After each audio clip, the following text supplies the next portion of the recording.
Hello everyone, how are you? Welcome to Hero Villains, the place where we explore the darker side of superheroes in comic books. The Lord of the Nazgûl, also known as the Witch-King of Angmar, the Pale King, and the Black Captain, is a fictional character from the Lord of the Rings. He was once the King of Angmar in the northern region of Eriador. He is the bearer of a Ring of Power, one of the 9 rings given by the Dark Lord Sauron to men, who became the Nazgûl or Ringwraiths, turning him into Sauron's slave and rendering him invisible. General Grievous is a character in the Star Wars series, depicted as a brilliant military strategist who serves as the supreme commander of the Droid Army of the Confederacy of Independent Systems during the Clone Wars. He is a powerful Kaleesh cyborg who mastered every form of lightsaber combat under the tutelage of Count Dooku, to rival the force abilities of the Jedi of the Galactic Republic. The Witch-King of Angmar is the embodiment of terror and the most dreadful evil in Middle-earth. He is an ancient tyrant, a sorcerer of immense evil, and a devoted follower of Melkor and a loyal servant of Sauron. Gifted with one of the Rings of Power, he was drawn into the Wraith world, where he became an inescapable slave of Sauron. The Nazgûl, while fearsome and nearly invincible foes, do not possess extraordinary strength. Instead, they exploit extreme fear, turning the concept of terror into their most potent weapon to manipulate others. Among them, the Witch-King stands above all, superior to the other wraiths in every aspect, regarded as a master sorcerer and an unparalleled ruthless warrior. His eyes are not only filled with malice but also carry a deadly obsession, causing anyone who faces him to tremble in fear. But before we dive deeper into the analysis, please hit the subscribe button, which helps us a lot.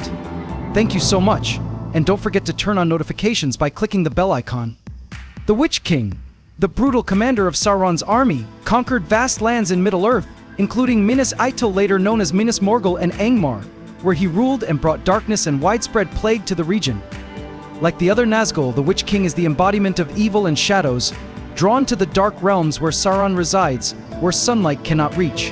The Nazgûl can move between these worlds and gain immense power from the darkness, becoming the personification of death.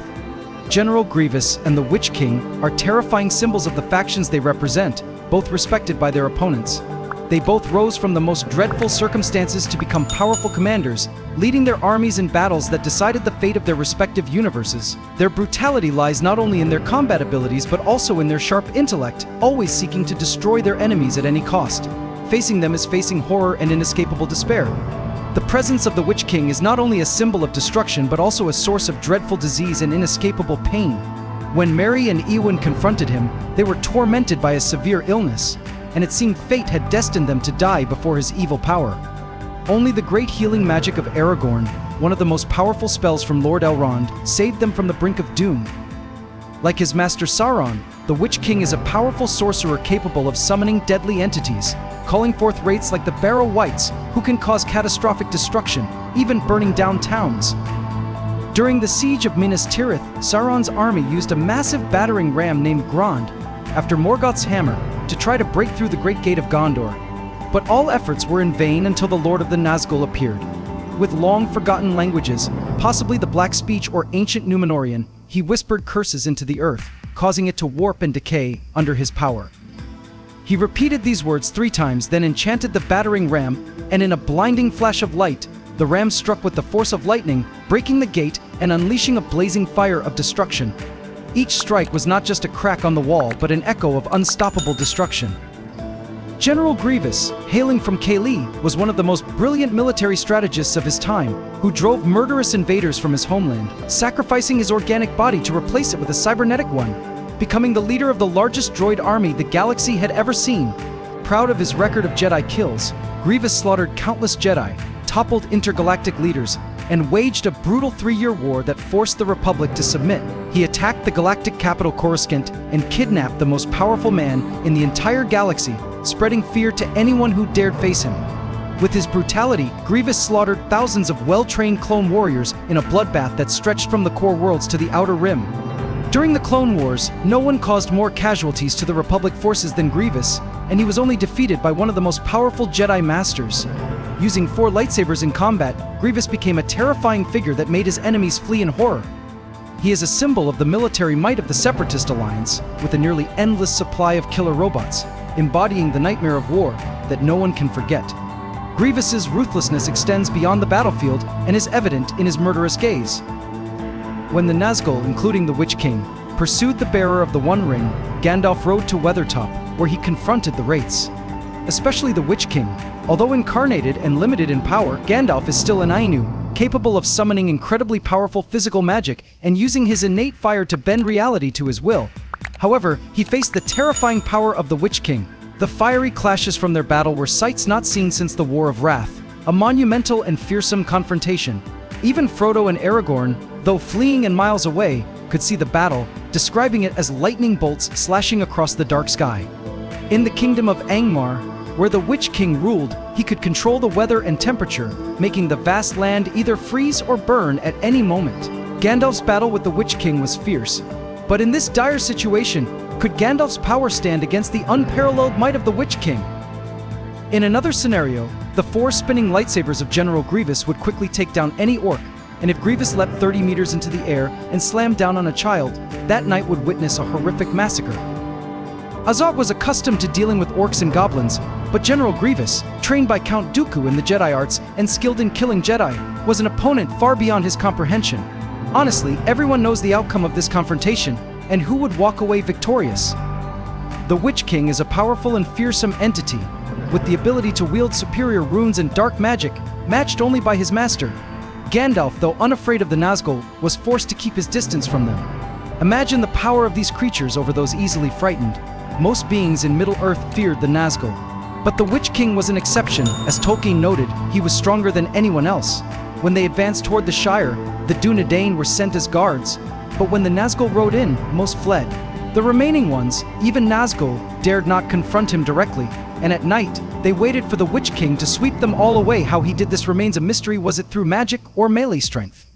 Magic seems the most likely option, as even the other Nazgûl kept their distance. Thus, the Witch-King used magic in battles to sweep away all enemies, spreading terror among all creatures in Middle-earth.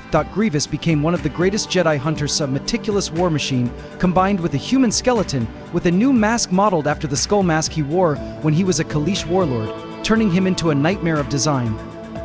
Grievous's physical abilities were said to be on par with those of enhanced Jedi. Thanks to his combat computer and peripheral processors connected to his brain, he had far quicker reflexes than a normal human. This allowed Grievous to use superior mechanical speed and strength, faster than the eye could follow, crushing metal with his bare hands and easily lifting and throwing objects weighing hundreds of pounds. Every joint of his had a multi-directional range of motion, enabling him to perform unbelievable moves, creating a perfect image of terror. Grievous was not just a destructive machine, but also the embodiment of ferocity and invincibility, a terrifying enemy that any Jedi would dread facing. His movements were not just technical, but also ruthless, honed through countless battles. Please subscribe to our channel, it helps us a lot, and you'll get to watch amazing videos every day. You're the best, thank you so much. In a battle, Vader might attempt to strike the Witch-King, but his lightsaber could unexpectedly shut off. The current canon doesn't provide much explanation for what would happen next, but the expanded universe EU has described certain instances where armor was designed to resist lightsabers, often causing the blade to shut off as a precaution, rather than being destroyed. The same could happen when encountering the Witch-King. The Witch-King might immediately counterattack before Vader could address the malfunction, but the Witch-King's weapon isn't as strong as a lightsaber, and Vader's armor could mitigate the power of the strike, making a single blow unlikely to decide the outcome. When Vader draws his sword, he aims at the Witch-King's weapon instead of his body, disarming both, turning the battle into a duel of magic versus strength. Morgul magic often causes poisoning and corrupting effects, but Vader, as a Sith Lord, is already thoroughly corrupted. Though the poison might have an effect, it's hard to know how it would impact a being whose vital organs have been replaced with life-supporting machinery. Mace Windu had twice defeated Grievous. The first time, Mace Windu defeated Grievous by using a Force-powered stab speeder to crush him, and the second time by directly using the Force in the battle on Coruscant, leaving Grievous severely injured and coughing incessantly. Obi-Wan Kenobi was the one who finally ended Grievous by shooting arrows into his chest, causing him to die in a blaze of fire. Grievous had developed his combat style to protect his vital organs and employed psychological tactics to hinder Jedi. But are these strategies enough to counter Vader's destructive power and the Witch-King's cruel magic? It all revolves around fate, a crucial element in Middle-earth, where a character can be cursed or blessed, or where prophecies hold knowledge of the future, influencing critical decisions. With complete awareness of the prophecy, the Witch-King firmly believed that Gandalf was just an old man, not truly a Maya. But does Gandalf have the power to defeat the Witch-King? He is stronger than the Lord of Morgul, but that doesn't mean he can overcome the power of the prophecy.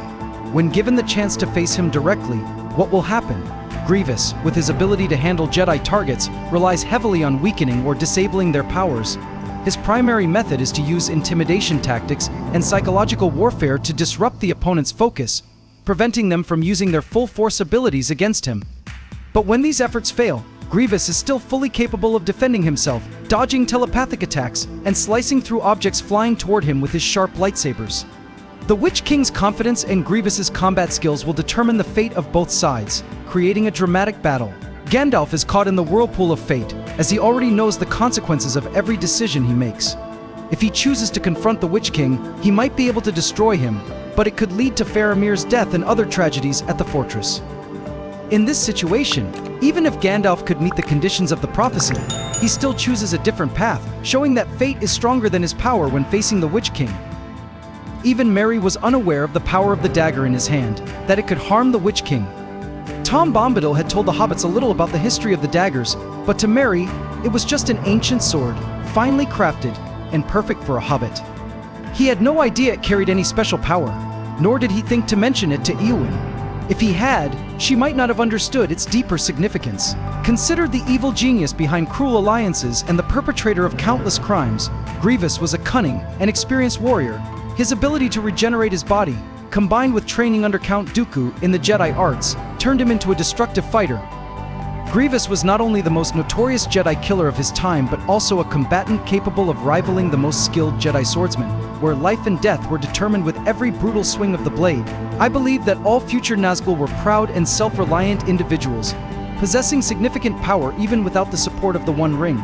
Imagine the terrifying fear and despair that the greatest and wisest lords of Numenor must have felt when they realized they had fallen into an inescapable trap. These lords, gradually as if swallowed by darkness, were completely subdued by the power of the ring, unable to resist Sauron's will. However, in their final moments, they still tried to resist, though their strength was exhausted. It must be emphasized that after the war in 1700, a great distance grew between the Eldar and the Númenóreans, something that should not have happened when they had fought together and defeated a common enemy. The reason may be that the kings of Numenor, those Nazgûl from their extreme suffering, finally understood the true purpose and existence of the One, feeling resentful toward the elves for hiding this crucial information from their longtime friends. Grievous was proficient in all 7 classical lightsaber combat styles, as well as many other alternative forms. While capable of using a single blade, Grievous was particularly skilled in Jar-Kai combat, proving himself an expert in this area. Many of his opponents remarked that Dooku's influence was evident in the general's technique, with the Makashi style suiting lightsaber dueling. However, Grievous's style also closely resembled that of a Niemann expert, favoring combat like Exar Kun, creating a brutal and effective combination in every battle. The battles Grievous engaged in were characterized by ruthlessness and mastery in combat, with every sword swing delivering a dramatic display.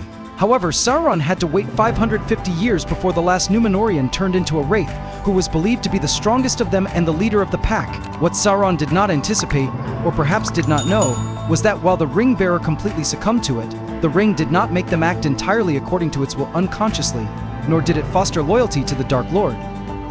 The example of Frodo and Gollum shows that as dependence on the ring increased, so did hatred for Sauron. They felt no loyalty to Sauron, only deep hatred.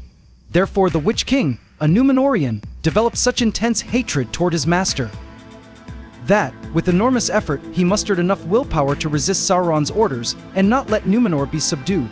Sauron was completely deceived by his own lofty expectations. Grievous, though formidable, was not invincible, as Dooku remarked.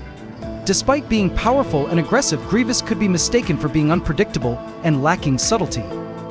His entire combat style was designed to dominate in direct confrontations, but he was less effective against enemies who dodged, and his overfocus on offense left him vulnerable to counterattacks. Dooku and Kenobi defeated Grievous by going on the defensive, forcing Grievous to chase after them before suddenly turning around and disarming him.